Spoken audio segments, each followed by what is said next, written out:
Get ready for the dictation. 10 seconds. 5 seconds. Start.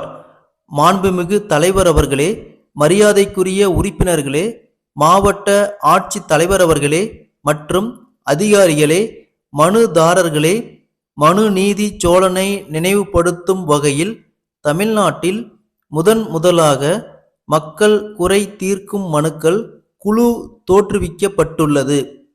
நாடாளுமன்றத்திலும் ஏனைய மாநிலங்களிலும் ஏற்கனவே மனுக்கள் குழு தோற்றுவிக்கப்பட்டு பணியாற்றி வருகின்றது. நம்முடைய மாநிலத்தில் உருவாக்கப்பட்டுள்ள இந்த குழு மற்ற மாநிலங்களில் இருப்பது போல் அல்லாமல் மாவட்ட தலைநகரங்களுக்கு சென்று பொது மக்களை சந்தித்து அவர்களிடமிருந்து நேரடியாக மனுக்களை பெறுகின்றது. அந்த வகையில் அனைத்து மாவட்டங்களிலிருந்தும் பல்வேறு வகைப்பட்ட மனுக்களை தங்கள் பிரச்சினைக்கு ஒரு முடிவு காலம் வராதா என்ற ஏக்க பெருமூச்சோடு ஏழை எளிய மக்கள் கொடுத்திருக்கிறார்கள். இதுவரையில் ஆயிரக்கணக்கான மனுக்களை பெற்று சம்பந்தப்பட்ட துறைகளுக்கு அனுப்பி பிரச்சனைகளை தீர்ப்பதற்கான நடவடிக்கைகளை எடுத்து இருக்கிறது. எல்லா மனுக்கள் மீதும் 2 மாதங்களுக்குள் நடவடிக்கை எடுக்கப்பட வேண்டும் என்ற நியதியை வகுத்திருந்தாலும் விதிமுறைகளின் காரணமாக நடைமுறையில் பல சிக்கல்கள் குறுக்கிடுகின்றன. இருந்தபோதிலும் மாவட்ட அளவில் இருக்கக்கூடிய பிரச்சனைகளுக்கு தகுந்த நடவடிக்கை எடுத்து 2 மாதங்களுக்குள் பொதுமக்களுக்கு பரிகாரம் அளிக்க வேண்டும் என்பது இந்த குழுவின் விருப்பமாகும். நீதிமன்றத்தில் தடை ஆணை பெற்று நிலுவையில் உள்ள பிரச்சனைகள், நிதி பற்றாக்குறை காரணமாக தேங்கி நிற்கும் பல்வேறு பிரச்சனைகள், மத்திய அரசு சம்பந்தப்பட்ட சிற்சில பிரச்சனைகள் ஆகியவை உடனடியாக தீர்க்க முடியாத நிலையில் உள்ளன. இருப்பினும் உயர் அதிகாரிகள் இவை சம்பந்தமாக விசாரித்து உரிய பரிகாரம் காண வேண்டுமென்று குழு முயற்சி செய்கிறது. நீதிமன்றங்களில் பிறப்பிக்கப்படும் தடை ஆணைகளை கூடிய விரைவில் நீக்குவதற்காக அரசு முயற்சி செய்யவும் வேண்டிய நடவடிக்கைகளை குழு எடுத்து வருகிறது. வேலைவாய்ப்பு, நிலத்தகராறு போன்ற சில தனி நபர் பிரச்சனைகள் மீது அரசு நேரடியாக நடவடிக்கை எடுக்க முடியாது.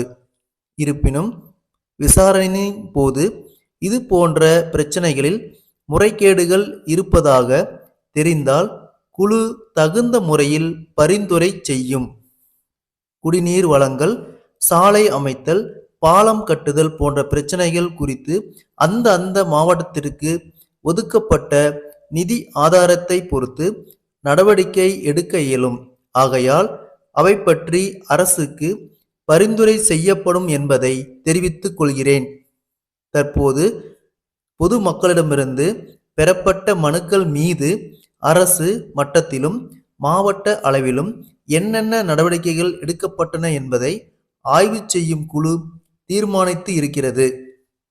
அதன் முதல் கட்டமாக நெல்லை, கட்டபொம்மன் மாவட்டத்தில் இந்த ஆய்வு பணியினை ஆரம்பித்து வைப்பதில் பெருமைப்படுகிறேன்.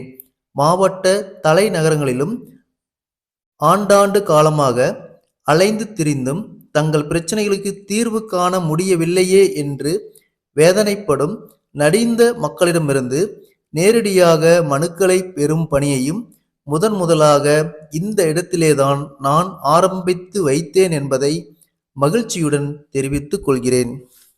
மக்களுடைய குறைகளை விரைந்து களைய வேண்டுமென்ற உன்னத நோக்கத்தின் அடிப்படையில் தோற்றுவிக்கப்பட்ட இந்த குழு தனது பணியில் 50% வெற்றி பெற்றிருக்கிறது என்பதை மனநிறைவோடு உங்களுக்கு தெரிவித்துக் கொள்கிறேன். இது ஒரு சிறு சட்டமன்றம். இதிலே சட்டமன்றத்தில் இடம்பெற்றுள்ள அனைத்து கட்சி உறுப்பினர்களும் அவர்களுடைய எண்ணிக்கைக்கு ஏற்ப அங்கம் வகிக்கிறார்கள். ஆகையால் சட்டமன்றமே இன்று மக்களை நாடி வருகின்ற ஒரு அருமையான சூழ்நிலை உருவாக்கப்பட்டு இருக்கிறது என்பதை சுட்டிக்காட்ட விரும்புகிறேன். மனுக்களை பெறுவது மட்டுமல்லாமல் அங்கே நீதியும் வழங்கப்படுவதால் இது மனு நீதி குழுவாக செயல்படுகிறது. இதனுடைய பணியில் முழு வெற்றி பெற அனைவரும் ஒத்துழைக்க வேண்டும் என்று கேட்டுக்கொள்கிறேன். ஸ்டாப்.